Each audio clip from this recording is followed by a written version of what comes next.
Hospital के तीसरे floor पर एक कमरा था 309।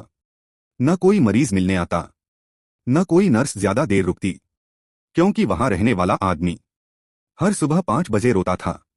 उसका नाम था वीर। उम्र करीब 35 साल। डॉक्टरों की रिपोर्ट कहती थी फिजिकली फिट, पर जीने की इच्छा शून्य।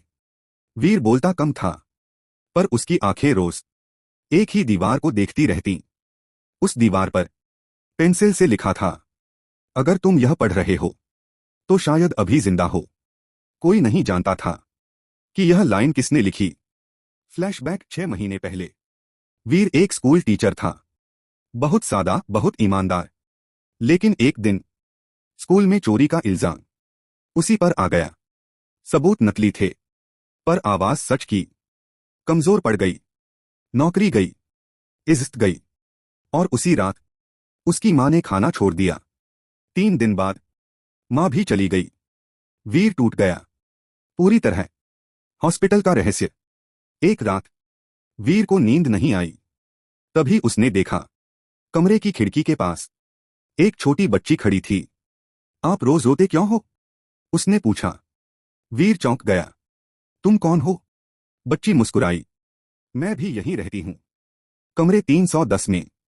अगले कई दिनों तक वह बच्ची आती रही, हंसती, सवाल पूछती, और जाते जाते कहती, कल रोना मत, आज जी लेना। सस्पेंस का सच। एक दिन वीर ने नर्स से पूछा, कमरा 310 में कौन है? नर्स का चेहरा पीला पड़ गया। वह बोली, 310? वह कमरा तो पिछले 2 साल से बंद है।